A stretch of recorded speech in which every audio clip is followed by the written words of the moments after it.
Hi everyone. இன்னைக்கு நம்ம கார்த்திக் ரேவதியில் நம்ம சென்னைக்கு வந்து போயிட்டு கார்த்திகை பார்க்குறேன்ற பேரில் நம்ம இளையராஜாவை பார்த்த சந்திரகலாவும் சாமுண்டேஸ்வரியும் என்ன பண்ணாங்கன்றதையும் பார்க்கலாம்.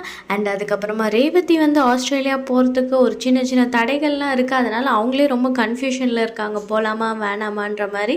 ஸோ அது என்னன்றதை பார்க்கலாம். இந்த வீடியோ பிடிச்சிருந்தா லைக் பண்ணுங்கள் அண்ட் மறக்காமல் சப்ஸ்கிரைபும் பண்ணுங்கள். வாங்க வீடியோக்குள்ளே போகலாம்.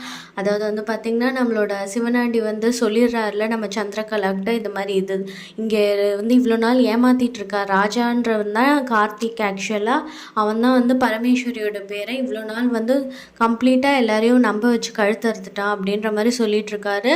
அப்போ வந்து பார்த்திங்கன்னா நம்மளோட சந்திரகலா இதெல்லாம் கேட்டுட்டு பயங்கரமாக உத்வேகம் ஆகிட்டு, இது போதும் எனக்கு, நம்ம டிரைவர் ராஜாவை நான் எப்படியாவது வீட்டை விட்டு வெளியில் அனுப்பிச்சிடுறேன் அப்படின்ற மாதிரி சொல்லிடுறாங்க. சொல்லிட்டு நேராக வந்து வீட்டுக்கு போனோடனே பார்த்திங்கன்னா நம்ம சாமுண்டேஸ்வரி இருப்பாங்க. கற்றுன்னு எல்லாரையும் கூப்பிட்டுட்டு வீட்டில் எல்லாம் ரவுண்ட் அப் பண்ணி சுற்றிப்பாங்க. சுற்றினோடனே நம்மளோட சந்திரகலா வந்து சொல்கிறாங்க, இந்த மாதிரி இவ்வளோ நாள் வந்து நீங்கள் ராஜான்னு நம்பிட்டு இருந்தீங்களே, அவர் வேறு யாரும் இல்லை, பரமேஸ்வரியோட பேரன் தான். இவ்வளோ நாள் வந்து எல்லாரையும் வந்து பொய் சொல்லி ஏமாத்திருக்காரு அப்படின்ற மாதிரி கத்தி சொல்லிடுறாங்க. சொன்னோடனே வந்து நம்மளோட சாமுண்டேஸ்வரியால் நம்பவே முடியல. என்ன நீ ஏதோ வளர்ற, ராஜான்ற கார்த்திக்ன்ற ஒன்றுமே புரியல, யார் உனக்கு சொன்னா, அதை சொல்லுனா அதை சொல்லவே மாட்டுறாங்க அவங்க. அப்புறமா வந்து பார்த்திங்கன்னா நம்மளோட ரேவதி ஒரு பக்கம் யோசிச்சுட்டு இருக்காங்க, இது எது உண்மை எது போயினே தெரில, இப்போதைக்கு நம்ம ராஜாவையும் சந்தேகப்படக்கூடாது தான் அப்படின்ற மாதிரி அவங்களும் ஒரு பக்கம் யோசிச்சுட்ருக்காங்க.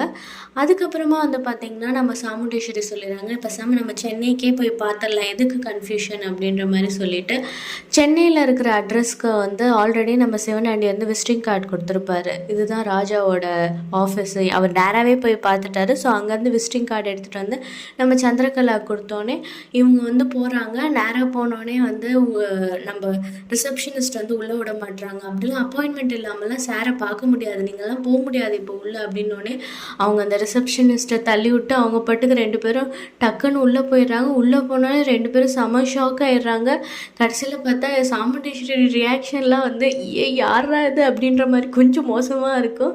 அப்போ வந்து பார்த்தா நம்மளோட இளையராஜா தான் நல்லா ஃபன்னாக போயிட்டு இருந்தது. அவர் அப்படியே தெரிஞ்சுட்டு வாங்க வாங்க, உடனே அந்த ரிசப்ஷனிஸ்ட் பொண்ணும் பயங்கரமாக நடிக்கும், சார் நான் சொல்லவே இவங்க உள்ளே ஓடி வந்துட்டாங்க சார், சரி விடுங்க, இவங்கெல்லாம் என் ரிலேட்டிவ்ஸ் தான், நான் பார்த்துக்கிறேன், என்ன ஜூஸ் குடிக்கிறீங்களா, காஃபி டீ வாட் அப்படின்னோடனே அவங்க அப்படியே கத்திட்டு வெளில வந்துடுறாங்க. இதுதான் நீ சொன்ன லட்சணம், பாரு உன்னால் பாரு உள்ளே யார் இருக்கா, பரமேஸ்வரியோட பேரன் தான், இவன் முகத்துலலாம் முழிக்கிற மாதிரி ஆயிடுச்சு திருப்பி அப்படின்ற மாதிரி சொல்கிறாங்க. இல்லைக்கா எனக்கு நல்லா தெரியும், இங்கே ஏதோ வேறு ஏதோ சதி நடந்திருக்கு அப்படின்னா, சதியும் இல்லை இதுவும் இல்லை போ அப்படின்னு சொல்லிட்டு அவங்க பாட்டுக்கு திருப்பி கிளம்பி வந்துடுறாங்க. அதுக்கப்புறம் இன்னொரு பக்கம் பார்த்திங்கன்னா நம்மளோட ரேவதி வந்து ஆஸ்திரேலியா போகிறதுக்கு வந்து அவங்க ஃப்ரெண்டு வந்து ஒருத்தங்க ஹெல்ப் பண்ணிட்டு இருந்தாங்களே, அவங்க இப்போ சொல்லியிருக்காங்க, இந்த மாதிரி ஆஸ்திரேலியாவுக்கு நீ வரணுன்னா நீ தனியாக தான் இருக்கணும், ஏன்னா வந்து நான் வந்து என்னோட இடத்துல வந்து உன்னை தங்க வைக்க முடியாது அப்படின்ற மாதிரி சொல்லிடுறாங்க. ஏன்னு கேட்டதுக்கு அவங்களோட பாய் ஃப்ரெண்ட் இருக்காங்களா, ஸோ அதனால் நீ தனியாக தான் தங்கணும் அப்படின்ற சொன்னோடனே ரேவதிக்கு ஒரு மாதிரி ஆயிடுச்சு, என்னடா இது ஹெல்ப் பண்ணுறன்ற மாதிரி சொல்லிட்டு இருந்தா இப்போ திடீர்னு இந்த மாதிரி ஒரு சொல்கிறா. சரி பரவாயில்ல ஓகே, அதெல்லாம் எனக்கு ஒன்றும் பிரச்சனை இல்லை அப்படின்ற மாதிரி சொல்லிடுறாங்க. இருந்தாலும் அவங்களுக்குள்ள ஒரு யோசனை இருக்குது, எப்படி நம்ம தனியாக இருக்க போகிறோம் அப்படிலாம் யோசிச்சுட்ருக்காங்க. அநேகமாக எனக்கு தெரிஞ்சு அவங்களும் அப்படி இப்படின்னு பார்த்து கடைசியில் அவங்களும் ஆஸ்திரேலியா போகாத மாதிரி தான் நடக்க போகுதுன்னு நினைக்கிறேன்.